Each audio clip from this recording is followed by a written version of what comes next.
Hello everybody and welcome back to the channel. Today we've got another one of those videos where I respond to Daniel Greene talking about the Wheel of Time. This is the third time we've done it, so I'm sure that you guys know what this is all about by now.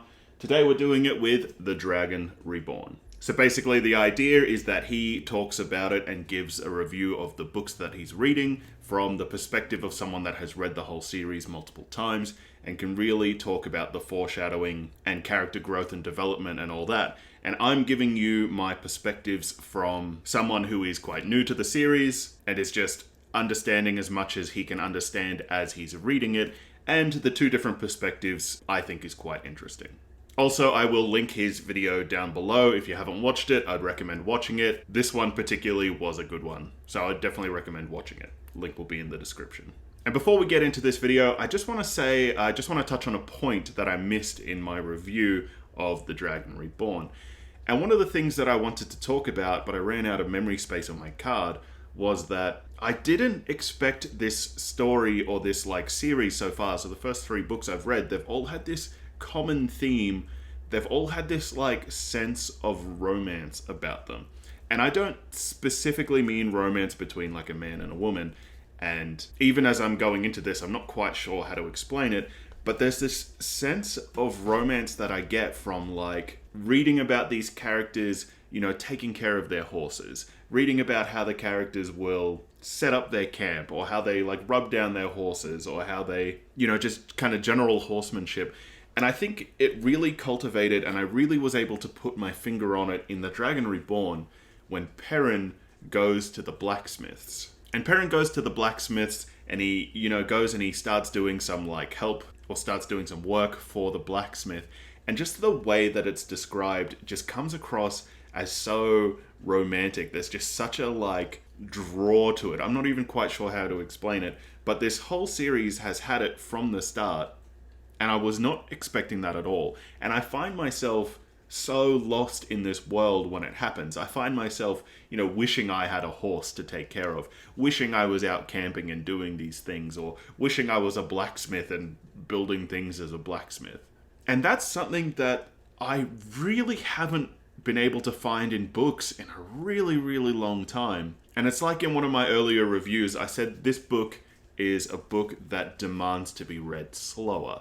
And I think one of the things that makes me personally read it slower is, as I'm reading, it's so easy for my mind to get lost in that romantic idea of these things that they're doing. I don't know, I hope I explained that in a way that makes sense. If you know what I'm talking about, please tell me in the comments down below. But yeah, that's something I just had to get off my chest, and I really wanted to get it out there into the open, that I find this has such a sense of adventure romance to it. Anyway, with all that out of the way, let's get into what this video is actually all about. It was a good world experience. It just didn't have as sensational a character work as I remembered, and I think what happened there was I had some rose-tinted glasses when it came to specifically Matt, because notoriously, this is the book where Matt just becomes everyone's favorite character. Yeah, definitely I did find that Matt did become my favorite character in this book, which is so funny that he says that, and it's interesting to know that that is the common perspective, because I did really enjoy everything that happened with Matt, and I said it in my review. I really enjoyed that they took the spotlight off of Rand so that way we could get and understand Matt's character a lot more. And that is really such a risk for the author to take, because these books were coming out every year or every second year or something. So for a fan of the series to read the next book in the series after waiting 2 years for it, and then the main character isn't even really in it, that's a really hefty risk for the author to take. But I think it paid off absolute dividends. I think I really enjoyed everything to do with Matt's character. I enjoyed learning all about his luck, and that feeling that there's something sinister to the luck itself. Like how they talk about, all ones are the Dark One's eyes or whatever. And he just kind of gets that feeling where is this ability to manipulate luck coming from? Is it because I'm Tareen or whatever that word is? Is it because I'm someone that can manipulate the thread or whatever? Or is it because I was cursed and this is the Dark One's luck. So I really, really honestly enjoyed everything to do with Matt's character, his character growth, and just learning more about him. So I would say upon this reread, spoiler free, it's now probably hovering right in the middle ground for Wheel of Time books and quality for me, which is still, amazingly good fantasy books I'm in love with. See, that's funny because this one I would say is my favorite of the three so far that I've read. Of The Eye of the World, The Great Hunt, and The Dragon Reborn, I think The Dragon Reborn was my favorite one of the three. Everything just escalates so much better. You understand the characters so much more. There's a lot more power at play. I really enjoyed learning about that dream magic world. I especially enjoyed the beginning part where Perrin embraces his wolf gift and all the wolves, they all go and attack the Trollocs. I really enjoyed that. I enjoyed meeting the Aiel. I enjoyed Perrin's interaction with getting that guy out of the cage. I enjoyed the crisscross, double cross applesauce thing that happened with that thief catcher and the wisdom and all of the dark friends at play in this story. Honestly, this was my favorite of the three so far, which is really funny and fills me with a sense of hope for this series if, one, Daniel Greene says it's just the middle of the pack for him. That means that there's got to be at least 6 books that are better than this one, which I'm honestly really looking forward to. But also, everyone tells me that the next book in the series, the 4th one, is the best book, or one of the best ones that this series offers. And I'm pretty excited because the library will be getting it to me within the week, so I'm pretty excited for that. Actually, by the time you're watching this, I might already have it, and I might have already started reading it. And I'm pretty excited to give that a darn good go. And what we're seeing is the White Cloak problem developing, and it's not necessarily going to pay off here yet. Padan Fain is speaking with some of these shifty White Cloaky boys and spreading the gospel of how, Rand al'Thor is a big bad problem, and he has these friends, Matt and Perrin, and they are from the Two Rivers. So he's talking about the prologue there. I actually did really enjoy this prologue. I enjoyed that it gave another element to the White Cloaks, because you got to see them being manipulated. I liked the fact that you got to see that there were dark friends in and amongst the White Cloaks, so you know that every organization is corrupt. The Dark Friends, or the Dark One himself, has his long fingers reaching out into everywhere. And especially with how hateable the White Cloaks are, I'm really glad that there hasn't been any kind of redemption for the White Cloaks so far. I'm really glad that they've just left them as people that think they're doing the right thing, but they're going about it in a really kind of jerky way. I'm honestly hoping that there won't be ever a redemption for the White Cloaks, because I do enjoy their antagonistic energy that they give off. I really enjoy the fact that they're considering themselves as the good guys when really they're doing all of these terrible things. But if I was to make a prediction, I would imagine that Rand would eventually turn them over to his side to help him fight the Dark One at the end. It's a very broad, general prediction, but I have a feeling that that might happen. From there, we go ahead and catch up with Perrin's perspective for a while, and what we're seeing is the aftermath of Book 2, and how Rand is now having this gargantuan weight just plopped on his shoulders. The last book, I don't feel like he felt it quite as much, because they were so on a single trajectory mission to save their friends, retrieve the horn, all of that. But now, with the world knowing who Rand is, from Perrin's perspective, we see what this is doing to a young man who isn't ready for this at all. And this is another angle for Jordan's character work, where he doesn't want his characters to be super likable right away. He wants them to be realistic. See, so here he explains that he thinks that Rand kind of goes crazy because of the stress and the pressure that was put on him when he had to reveal himself as the Dragon Reborn. And he kind of feels like he's a failure without ever starting his journey at all.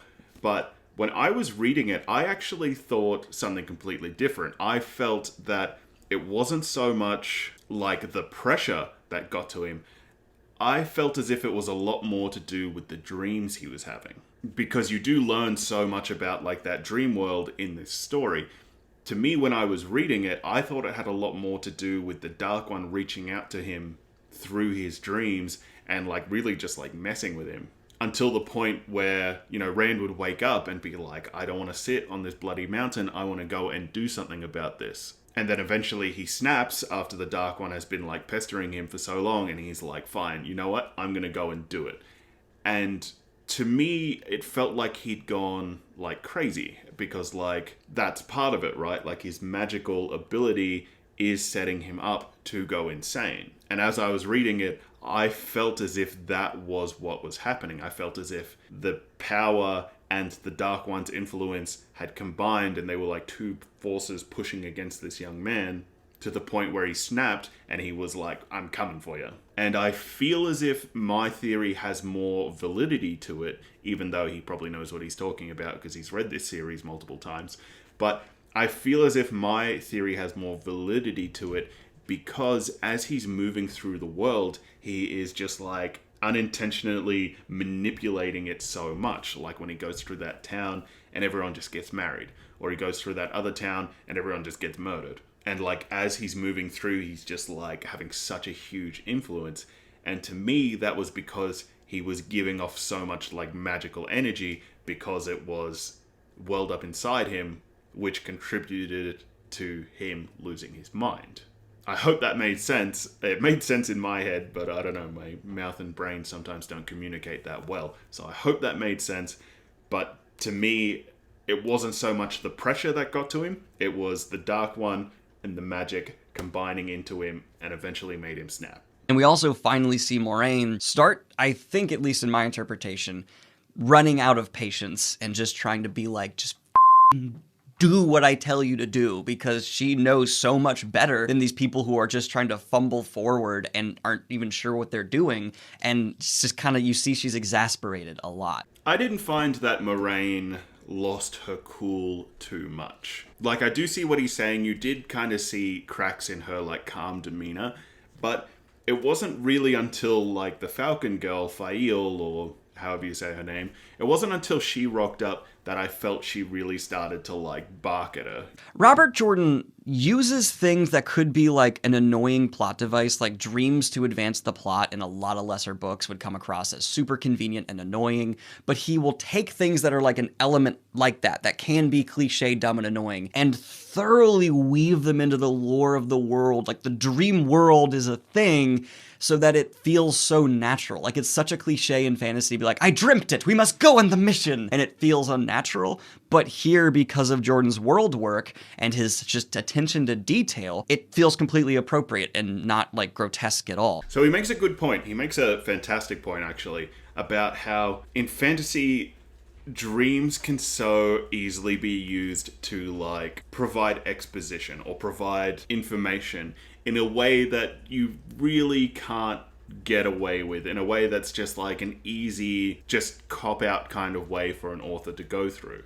But it doesn't feel like that with this story, because from the first book, this dream world was being set up. So it was like 2.5 books worth of patience and world building before the characters really started to manipulate their dreams and manipulate their dream world to their advantage. Because for the first 2.5 books, that dream world was only used against them by the Dark One.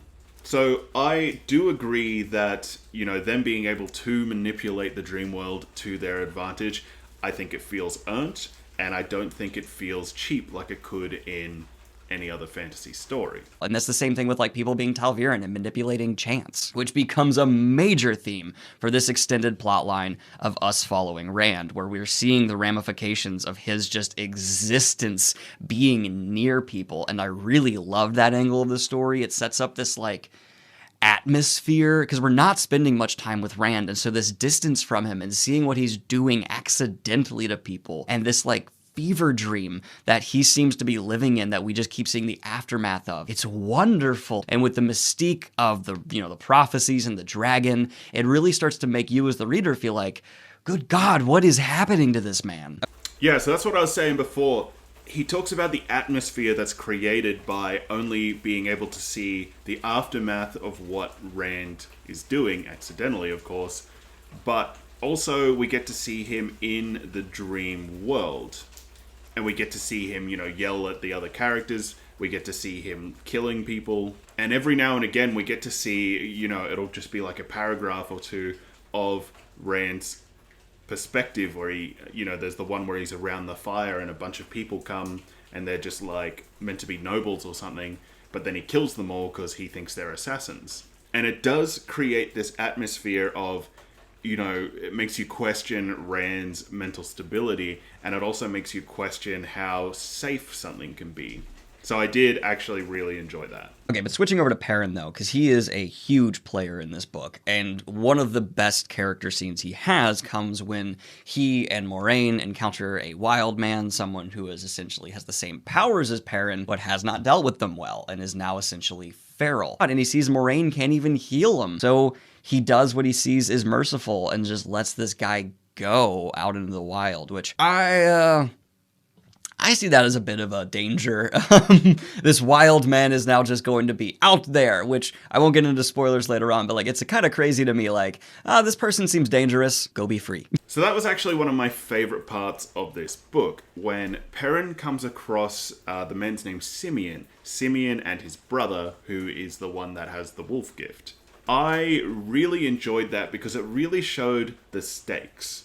Because up until that point, the only other wolf brother that you'd come across was the fella in the first book that seemed to have a real handle on the situation, so to speak. So to have Perrin confronted by someone that didn't have a handle on the situation, to have someone that was just a wild, feral, the humanity was all gone, this is a man, but he's actually a wolf now. To have Perrin confronted by that really helped to show the stakes of the situation that he's in. And I actually really enjoyed that.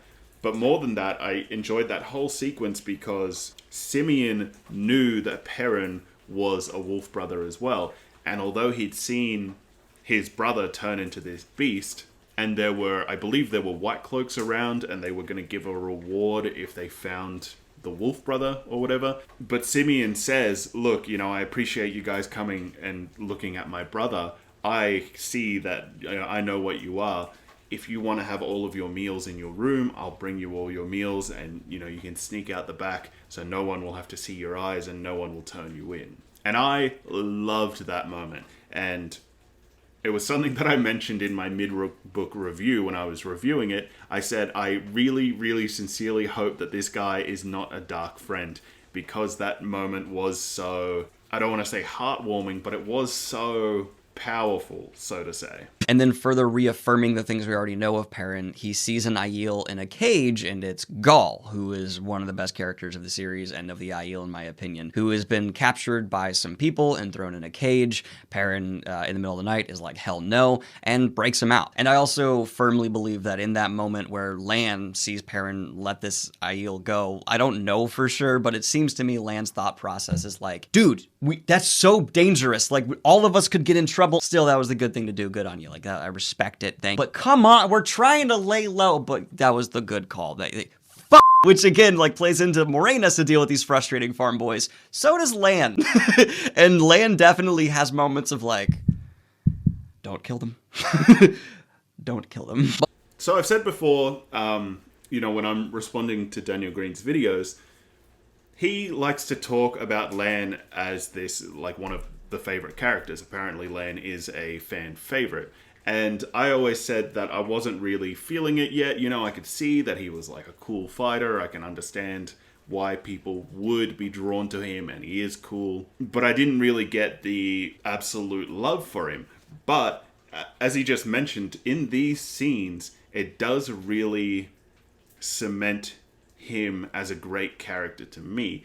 I can see why people say that he is one of the best characters, or why he's so beloved. And for me, it's not because he is, you know, this great fighter or this like would-be king or whatever. For me, I'm really starting to enjoy Lan as a character because he is this like de facto father figure to these kids. You know, he is constantly getting people out of these situations, but he's also guiding the boys as a father would. And to give an example, I want to go back to the last book when Rand is just about to go and see the Amarillion seat. And before he like sends him in there, he's like, make sure you got your back straight, strut in there. If you're gonna die, die on your feet.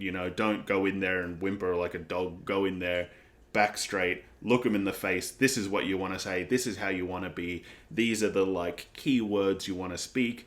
And it was just like a father giving advice to his son before his first job interview or something. Obviously with a lot more at stake.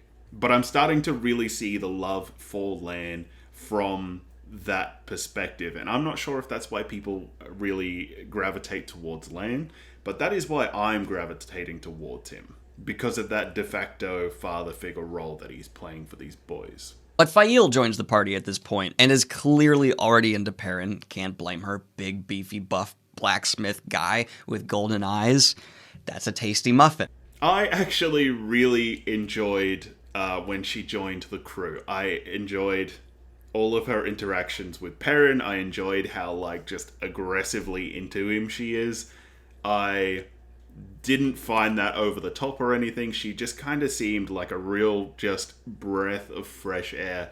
There's so much darkness, there's so much heavy stuff going on, and then she just rocks up and she's hitting on Perrin, she's snapping back at Lan and Moraine. I actually really enjoyed her character. I'm really glad that she came. I'm on board and I hope she has a lot more page time. But I will say that the way she joined was really, really weird.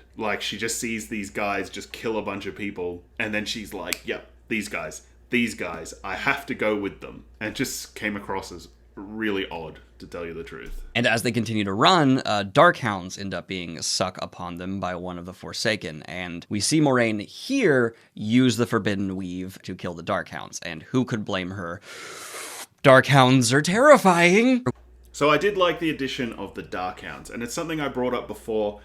This series, I know, gets a lot of flack for having a big bad evil guy, just having a Sauron, just a force of pure evil. But it does lend itself well to being able to escalate both the Dark One's power and the good guy's power.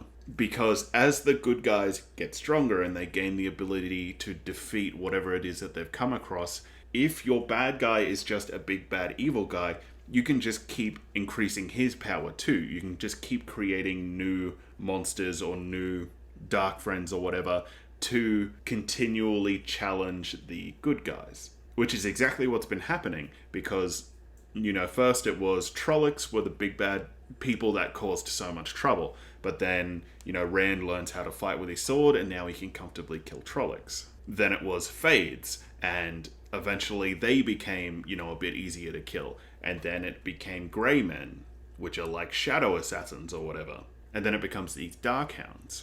So I'm honestly really enjoying every addition to the Dark One's menagerie, so to speak. I'm really enjoying every new bad dark friend that you're coming across. We have one of the greatest sequences of the whole series I'm very excited to talk about because he takes his staff and he ends up in a fight or a sparring match with Galad and Gawain, two high-class noble boys who have everything handed to them and are ridiculously handsome. And oh, isn't it fun to watch a farmer beat him with a stick. Mat quite handily takes on two of the most promising warder pupils currently within the White Tower, and it makes quite the kerfuffle. It's so well written because there's this additional underlying stakes of Mat is still recovering, he's still sick, and his body is shutting down while it's going on, yet he still comes out on top. Which again plays into this whole Robert Jordan, he does things that in a lesser author's hands would feel overly convenient, but because of all these curses and things and twisting of Mat's minds that's just been done,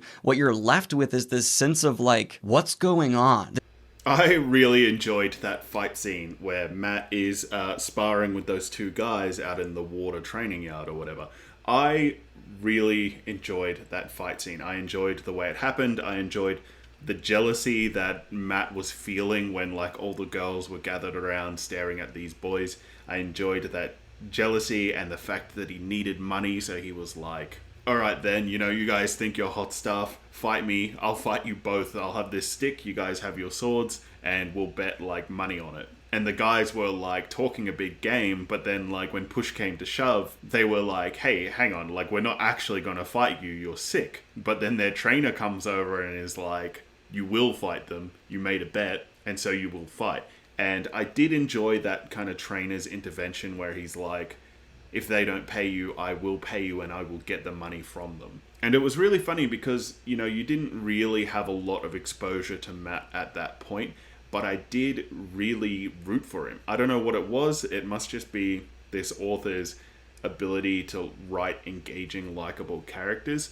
But I was really rooting for him in that fight. I really wanted him to win. And he did, which is great. But also, I think that scene does something really well. I think it does a good job of setting up Matt's ability to fight. So, you know, when he does get into a fight in the real world, it doesn't just feel like random and out of the blue that he's this like Donatello Ninja Turtle super stick fight master. Because the first time you saw it was in such a low stakes, fun kind of environment. So I think the author was really smart about setting up Matt's capabilities from that point. And it explained that he learnt how to fight from his dad or something, who was the town's best stick fighter. This trio gets to Tyr and stays with a Tyr equivalent of a Wisdom who helps them hire Julian Sandar, a thief catcher, to gather more information about their objective, possible traps. And Julian's able to find out about these Black Aja sisters that are actually staying within Tyr, and they are guests of this High Lord who is a Forsaken, though I don't think they know that. And yay, okay, good job, Julian, except he sold them out, and now they're taken prisoner. Julian, you had one job. Julian's great though. Like, he's a really good character and he's clearly so conflicted about what happens here. It's painful. I loved that bit. I loved the bit where they get betrayed and, you know, it was by the guy that was hired to find the Black Aja. I love the fact that in this series, you don't know who to trust. You can't trust anyone. Anyone can be a dark friend. And that is one of my favorite things about this series, is that you have no idea who you can trust. Anyone will betray you. So every time it happens, I'm just like, I love it. Every single time. Especially if it's from people that you don't expect to betray you. Until Tom gets sick, and then Matt has to go and take him to a Wisdom. Guess which Wisdom it is? It's the Wisdom that, of course, Elaine, Nynaeve, and Egwene had been working with previously. And so Matt learns about what happened to them, and now they're taken prisoner. And he's like, all right, okay. Tom, stay here. Stay here. I'm gonna go be amazing. I love it, because that is really how it comes across in the story. And you know what? I'll actually read you the part. So this happens on page 619, in case you're interested. And basically, they're at the Wisdom's house, and Tom's sick, and Matt is about to go and find these girls. Mother Guana, can I leave my friend here? I think he's too sick to go back to the inn. What? Tom barked. He tried to push himself out of the chair, coughing so badly he could hardly speak. I am no such thing, boy. You think walking into the stone will be like walking into your mother's kitchen? You think you would make it? As far as the gates? Without me? He hung on the back of his chair, his wheezing and hacking keeping him from rising more than halfway to his feet. Mother Guana put a hand on his shoulder and pushed him back down as easily as a child. The gleeman gave her a startled look. I will take care of him, Matt Cawthorne, she said. No, Tom shouted. You cannot do this to me. You can't leave me with this old... Only her hand on his shoulder kept him from doubling over. Matt grinned at the white-haired man. I have enjoyed knowing you, Tom. So it does really come across as that, like, you stay here and be sick, drink this gross fishy water that she keeps feeding you. I'm gonna go and be a badass. But on his way to break into the Stone of Tyr, he encounters a bunch of Aiel who are also trying to sneak into the Stone of Tyr. I actually really liked this part in the book, and I laughed out loud, and I'll read it to you. So basically, Matt is on the roof, and he comes across a bunch of Aiel, and then the other guy comes along too. We have watched you for some little time, the older man went on. Watched you watch the stone. You have studied it from every side. Why? I could ask the same of all of you, another voice said. Matt was the only one who gave a start as a man in baggy breeches stepped out of the shadows. The fellow appeared to be shoeless, for better footing on the tiles. I expected to find thieves, not Aiel, the man went on. But do not think your numbers frighten me. A slim staff no taller than his head made a blur and a hum as he whirled it. My name is Julian Sandar, and I am a thief catcher, and I would know why you are on the rooftops staring at the stone. Matt shook his head. How many bloody people are on the roofs tonight? All that's needed was for Tom to appear and play his harp, or someone to come looking for an inn. I remember when I first read that, I laughed so hard, because it's such a, tense, moment as he's like inspecting the thing, and then he gets ambushed, and then he gets ambushed again. And just to have this like joke appear in it, just to like cut all that tension, was so great. It was so fitting, and I really enjoyed it. Finally, though, we have Randall Thor coming into the Stone of Tia and making his way towards Kalendor, the sword that is not a sword, the authorial legend equivalent for the Wheel of Time, all-powerful destined sword. And he's walking towards it, being like, "It is mine. I want it." But then Bilal, the Forsaken, who is trying to lure him here, tries to instigate him into taking it. And Rand, like, "I ain't doing what you want me to do, muff!" And while Rand is fighting Bilal, who's trying to get him to take the sword, the Aiel are attacking and fighting the guards of the Stone of Tyr. And so now, again, in Robert Jordan style, he's taken this climax and just escalated it with new cultures and people waging and warring around, while Rand is fighting one of the most powerful people in existence. See, so this is why I do these videos, because I didn't make that connection while I was reading it. I didn't make the connection that it was the same ending that you got in the second book, where there's these two people, these two different cultures coming together and fighting a war while Rand is fighting the big bad evil guy at the same time. And I didn't pick up on that. I didn't realize that it was, the same ending as in the second one. And it makes me wonder if this is meant to be like a theme that is going to keep repeating in these stories, because in the first one, he also has like a showdown with the Forsaken or whoever on top of that hill. So I'm wondering if this is going to be a recurring theme throughout the series. That'll be something interesting to watch out for. Ba'alzamon shows up as Rand takes the sword and incapacitates Moraine, but then as Rand takes Kalendor, Ba'alzamon decides, I actually needed to run some errands. This, and leaves. But Rand follows him because he's now frothing with power, and he ends up tracking down Ba'alzamon and obliterating him. And a lot of people are like, "Dude, you killed the Dark One! Nice!" But Moraine, recovering consciousness, goes, "That was not the Dark One. Do you think the Dark One would leave behind a body? No. That's probably just one of the Forsaken going insane." So yeah, just like on my last point, I feel as if he has fought the Dark One at the end of each one of these books, and he's defeated the Dark One at the end of each one of these books, but each time it's been the same thing, like, "Oh, that wasn't actually the Dark One, that was blah blah, or that was blah blah."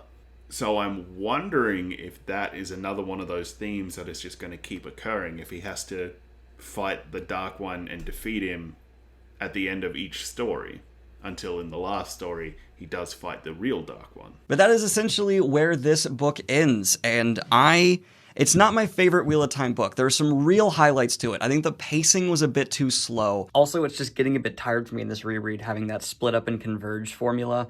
I can feel how some people actually were telling me that criticism before. I didn't feel it as much before, but I'm feeling it now. See, I actually liked that all the characters split up, and then, like, for some reason or another, they all need to converge on the same point. I did enjoy that, because it gives you that feeling of, like, everyone's back together, the gang's all back together. And I actually did like that feeling, so that's not a complaint for me. And the character work is solid where it's focused, but it's kind of iffy elsewhere. Like, I really wanted some more interesting angles for Moraine. It just seemed like for some reason Jordan just condensed down to only really hyping up a few here. And it paid off for those characters like Perrin, like Matt, shifting our perceptions of Rand, and even fleshing out Nynaeve, Egwene, and Elaine quite a bit more in their friendships. But I don't know, it wasn't as nice as book 2 in this reread for me. But it was still very positive overall, and I'm going to give The Dragon Reborn a 7.5 out of 10. Very good read, and another Wheel of Time entry I enjoyed. So I actually mentioned that on my review. I mentioned that I didn't mind that Rand didn't get the spotlight, because it felt like Rand needed to lose the spotlight so we could learn so much about everyone else. And I did really enjoy learning everything about Perrin. I enjoyed getting to know Matt and learning everything about Matt. And although with the 3 girls or the 4 girls, the pacing just like grinded to an absolute halt for like 100 to 150 pages, the pacing was just like brutally slow.